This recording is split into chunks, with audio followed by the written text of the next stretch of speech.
Jamais is one of the really deepest futurist thinkers that I've come across. He has a wide range of knowledge. He's the co-founder of worldchanging.com. He and another futurist, Alex Steffen, created that. He's now involved with the Center for Responsible Nanotechnology, serving as their global future strategist. It's an organization similar to the Foresight Nanotech Institute out in Silicon Valley, focusing on how do you develop advanced nanotechnology in a responsible, ethical manner. And he's also involved with the Institute for the Future and Institute for Ethics and Emerging Technologies. For example, the executive director of IEET, James Hughes, will be speaking tomorrow as well. So, Jamais Cascio. There you are.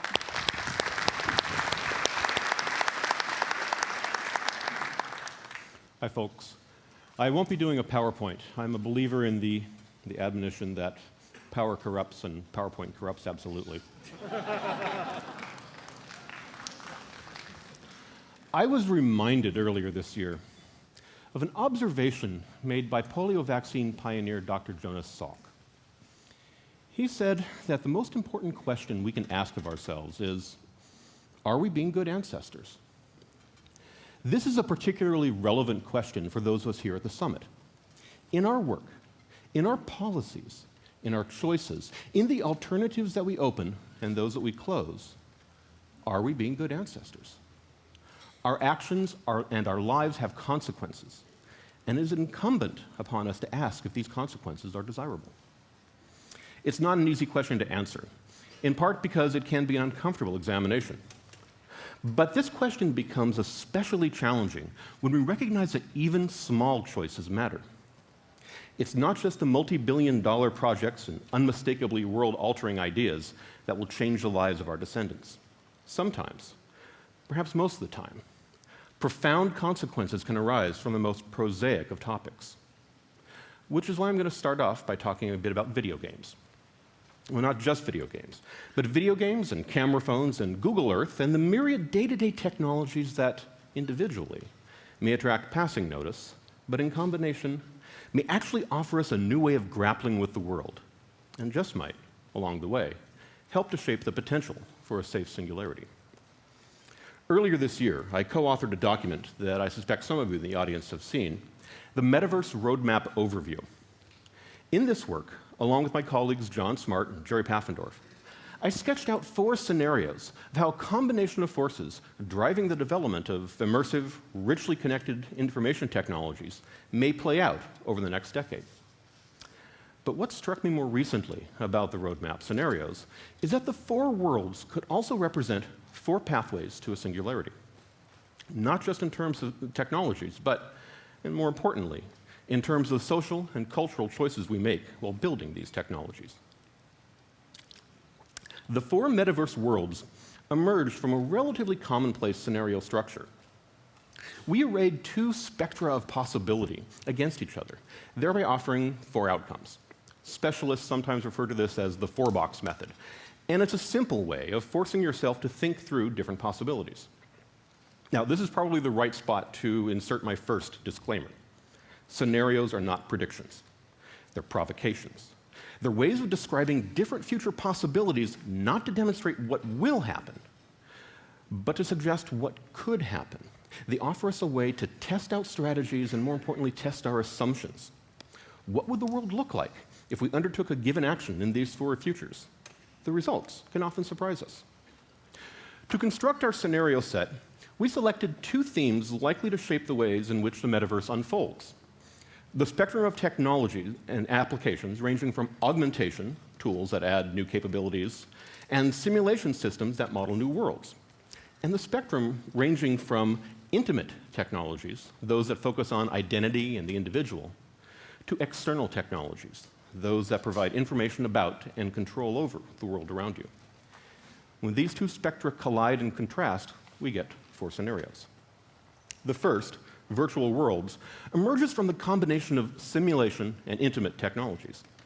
These are immersive representations of an environment, one where the user has a presence within that reality, typically as an avatar of some sort. Today, this means World of Warcraft, Second Life, Sony Home, and the like.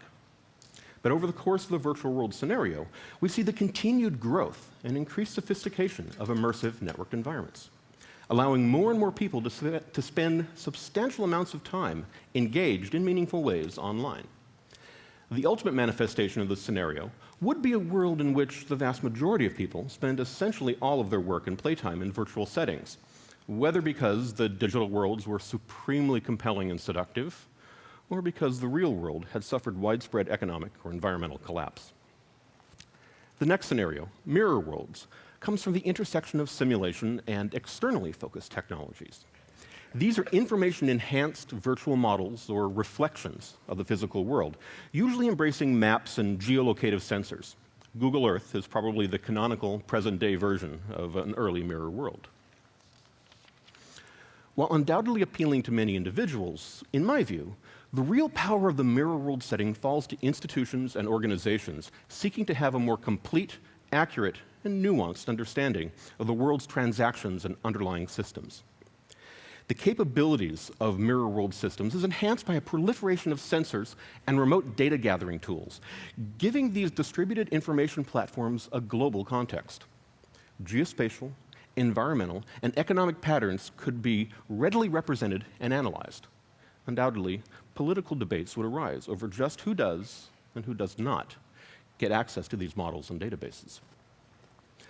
Thirdly, augmented reality looks at the collision of augmentation and external technologies. Such tools would enhance the physical world for the individual through the use of location-aware systems and interfaces that process and layer networked information on top of our everyday perceptions. Augmented reality makes use of the same kind of distributed information and sensory systems as mirror worlds, but does so in a much more granular, personal way. Excuse me. The AR world is much more interested in depth than in flows. The history of a given product on a store shelf, the name of the person waving at you down the street, along with their social network connections and reputation score. The comments and recommendations left by friends at a particular coffee shop or bar or bookstore.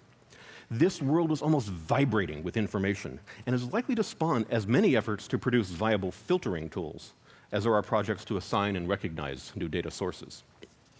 And lastly, we have life logging, which brings together augmentation and intimate technologies. Now, here the systems record and report the states and life histories of objects and users, enhancing observation, recall, and communication. Now, I've sometimes talked about this, one particular version of this world, as the participatory panopticon. Here, the observation tools of the augmented reality world get turned inward, serving as an adjunct memory. Life logging systems are less apt to be attuned to the digital comments left at a bar than to the spoken words of the person sitting at the table next to you. These tools will be used to capture both the practical and the ephemeral, like where you left your car on the lot, or what it was that made your spouse laugh so much. Such systems have obvious political implications, such as catching a candidate's gaffe or a bureaucrat's corruption. But they also have significant personal implications. What does the world look like when you know that everything you say or do is likely to be recorded? Now, this underscores a deep concern that crosses the boundaries of all four scenarios: trust. Trust encompasses a variety of key issues: protecting privacy and being safely visible, information and transaction security, and, critically, honesty and transparency. It wouldn't take much effort to turn all four of these societies into dystopias. The common element of the malevolent versions of these societies would be easy to spot: widely divergent levels of control over and access to information, especially personal information. The ultimate importance of these scenarios isn't just the technologies they describe, but the societies that they create. So, what does this tell us about a singularity? Now, this is the second disclaimer time. Although I worked with John and Jerry on the original Metaverse scenarios, they should not be blamed for anything that follows. Across the four Metaverse scenarios, we can see a variety of ways in which the addition of intelligent systems would enhance the user's experience. Dumb non-player characters and repetitive bots in virtual worlds, for example, might be replaced by virtual people essentially indistinguishable from characters controlled by human users. Efforts to make sense of the massive flows of information in a mirror world setting would be enormously enhanced with the assistance of a sophisticated machine analyst. Augmented reality environments would thrive with a truly intelligent agent system knowing what to filter and what to emphasize. And in a life-logging world, an intelligent companion in one's mobile or wearable system would be needed in order to figure out just how to index and catalog the terabytes of memories in a personally meaningful way. In fact, it's likely that such a system would over time learn how to emulate your own thoughts, becoming a virtual shadow. Now, none of these systems would truly need to be self-aware, self-modifying intelligent machines. But in time, each could lead to that point.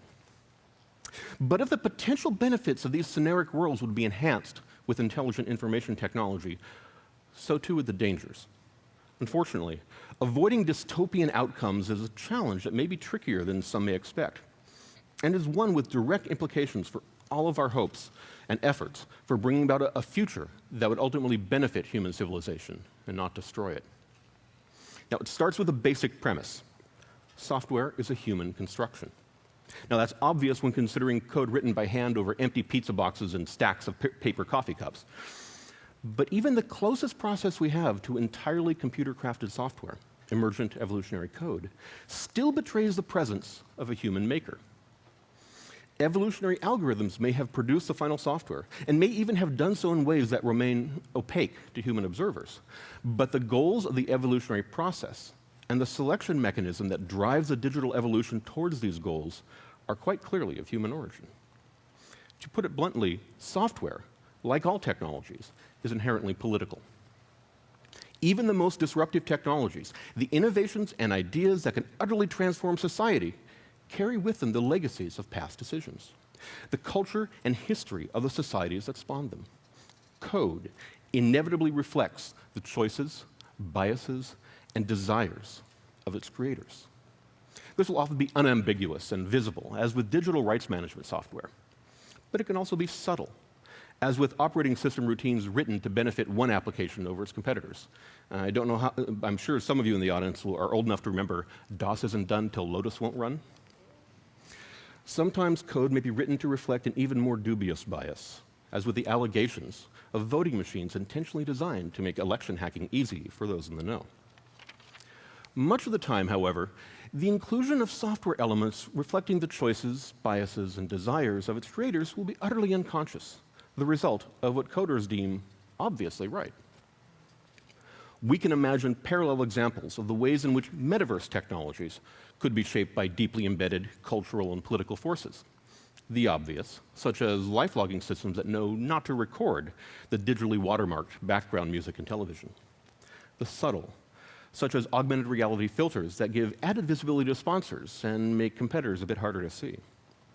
The malicious, such as mirror world networks that accelerate the rupture between the information haves and have-nots, or perhaps more correctly, between the users and the used. And again, the unintended but consequential, such as virtual world environments that make it impossible to build an avatar that reflects your real or desired appearance, offering only virtual bodies sprung from the fevered imagination of perpetual adolescence. So too, with what we talk today about as a singularity. The degree to which human software engineers actually get their hands dirty with the nuts and bolts of AGI code is secondary to the basic condition that humans will guide the technology's development, making the choices as to which characteristics should be encouraged, which ones should be suppressed or ignored, and which ones signify that progress actually has been made. Whatever the degree to which post-singularity intelligences would be able to reshape their own minds, we have to remember that the first generation will be our creations, built with interests and abilities based upon our choices, biases, and desires. This is not intrinsically bad. Emerging digital minds that reflect the interests of their human creators is actually a lever that gives us a real chance to make sure that a singularity ultimately benefits us. But it does hold a real risk. Not that people won't know that there's a bias. We've lived long enough with software bugs and so-called computer errors to know not to put complete trust in the pronouncements of what may seem to be digital oracles. The risk comes from not being able to see what the bias might be. Now, many of us rightly worry about what might happen in metaverse systems that analyze our life logs, that monitor our every step and word, that track our behavior online and off, so as to offer us the safest possible society, or the best possible spam.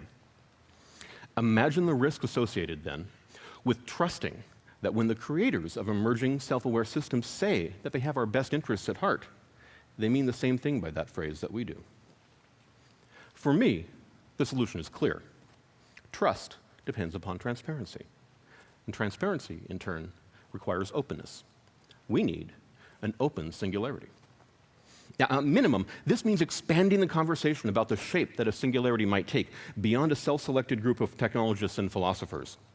An open access singularity, if you will. Dr. Kurzweil's books are a solid first step, but the public discourse around the singularity concept needs to reflect a greater diversity of opinion and perspective. If the singularity is as likely and as globally, utterly transformative as many of us here believe, it would be profoundly unethical to make it happen without including all of the stakeholders in the process. And we are all stakeholders in the future. World-altering decisions made without taking our vast array of interests into account are intrinsically flawed, likely fatally so. They would become the catalysts for conflicts, potentially even the triggers for some of the existential threats that may arise from transformative technologies. Moreover, working to bring in diverse interests has to happen early in the process as possible. Balancing and managing a global diversity of needs won't be easy, but it will be impossible if democratization is thought of as a bolt-on addition at the end. Democracy is a messy process. It requires give and take, and it requires an acknowledgement that efficiency is less important than participation. We may not have the answer now as to how to do this, how to democratize the singularity. If this is the case, and I do suspect it is so, then we have added work ahead of us. The people who have embraced the possibility of a singularity should be working at least as hard on making possible a global inclusion of interests as they do on making the singularity itself happen. All of the talk of friendly AI and positive singularities will be meaningless if the only people who get to decide on what that means are the few hundred of us in this room. Now, my preferred pathway would be actually to open source the singularity, to bring in the eyes and minds of millions of collaborators to examine and co-create the relevant software and models, seeking out flaws and making the code more broadly reflective of a variety of interests. Now, such a proposal is obviously not without risks. Accidents happen, and there will always be those people who wish to do others harm. But the same is true in a world of proprietary interests and abundant secrecy. And those are precisely the conditions that can make effective responses to looming disasters difficult. With an open approach, you have millions of people who know how dangerous technologies work, know the risks that they hold, and are committed to helping to detect, defend, and respond to crises.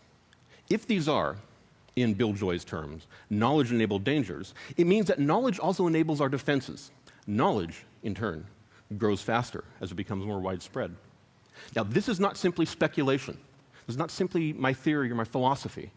We've seen time and again, from digital security to the global response to SARS, that open access to information-laden risks ultimately makes them more manageable. Now, the Metaverse roadmap offers us a glimpse of what the next decade might hold, but it does so recognizing that the futures it describes are not endpoints, but transitions. The choices that we make today about commonplace tools and everyday technologies will shape what's possible and what's imaginable with a generation of technologies to come. If the singularity is in fact near, the fundamental tools of information, collaboration, and access will be our best hope for making it happen in a way that spreads its benefits and minimizes its dangers. In short, making it happen in a way that lets us be good ancestors. If we're willing to try, we can create a future, a singularity, that's wise, democratic, sustainable. A future that's open. Open as in transparent. Open as in participatory. Open as in available to all. Open as in filled with an abundance of options. The shape of tomorrow remains in our grasp and will be determined by the choices that we make today. Choose wisely. Thank you.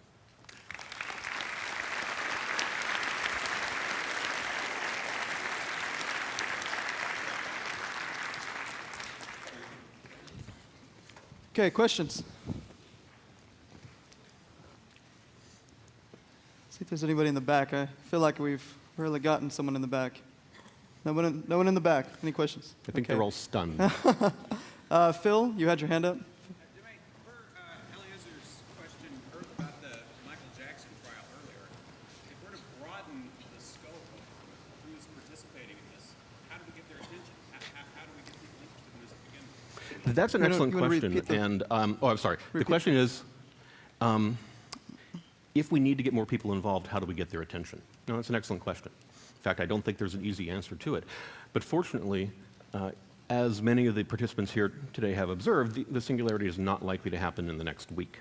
We have some time to think about this problem, and it is a problem. But I tend to believe that there are some relatively smart people in this room, that there are some relatively smart people involved with the creation of these technologies. And so I'm confident that intellect and ideas applied to this kind of problem will eventually come up with a solution that will be usable. Perhaps not 100% effective, perhaps just a step along the way, but something that does, at least part of the way, work. Question back there? Yeah. Yeah, you. Black jacket, yeah, you. You mentioned democracy, and something I've been reading a little bit about lately.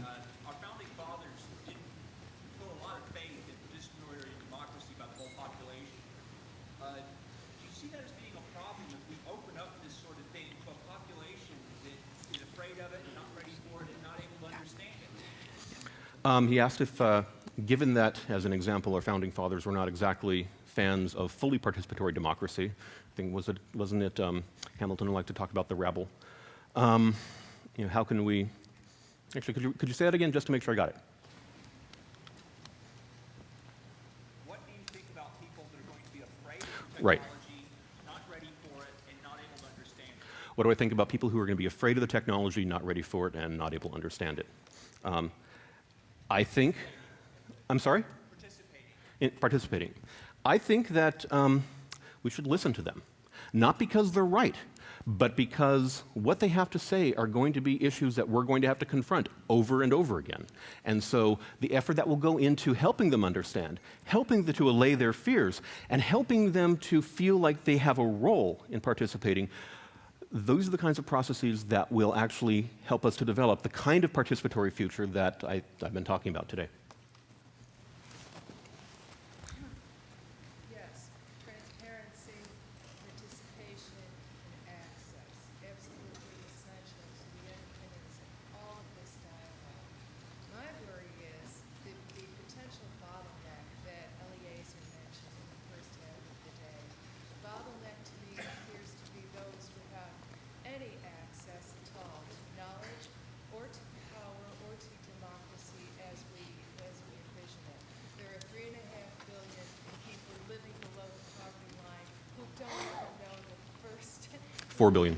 the first thing. And so, there are cultural influences of very profound nature going on in terms of where the next 3 to 4 generations toward the singularity are leading. And those are the people I'm worried about. And I am too.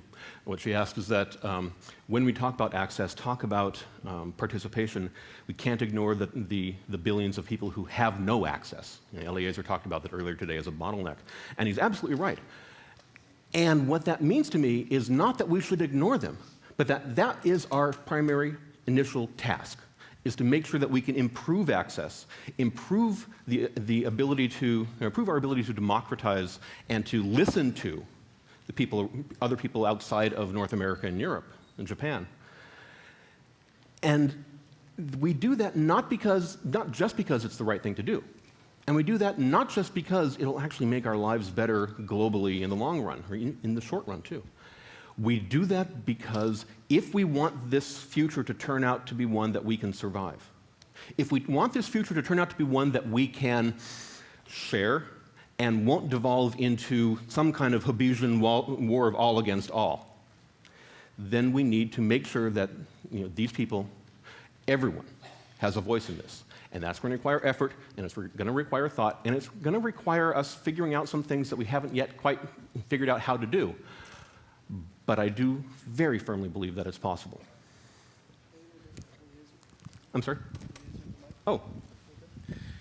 So I sometimes make a hobby of asking people evil probes, and I would like to present you with an evil probe. That was you. I was wondering.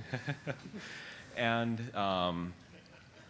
two alternatives. In one case, we have a situation where the UN or a collaborative of existing representative governments gets together and tries to code an AI.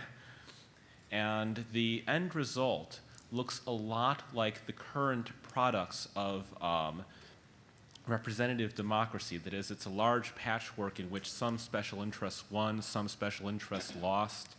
A fairly large group of people have been, if not entirely, then at least partially disenfranchised. And the other alternative is a group of renegades in a basement writes an AI which, when it comes into its power, makes a phone call to everyone in the entire world, airlifting them cell phones if necessary, asks them what they want, and does whatever the majority vote is. Now, my question to you is, which of these situations would you consider to be more the kind of democracy that you are talking about, and would you feel comfortable with either one? Well, let me ask you this. Which one gives me a pony? I mean, I don't think either of those is really plausible, because I think a global collaborative that involves government would more likely appear something akin to the Human Genome Project. I think there will be, it's almost certain, in fact, that there would be a competition between government and government-supported research efforts and private research efforts. And if the Human Genome Project is a model, and I suspect that it is, what we'd see happen is that the private efforts come on a bit faster, but aren't quite as complete, aren't quite as fully fleshed out, and make a few shortcuts that we don't otherwise want. That said, of the two options that you suggest, I think that they're both, honestly, and it's not meant to be disparaging to you, but these are both caricatures.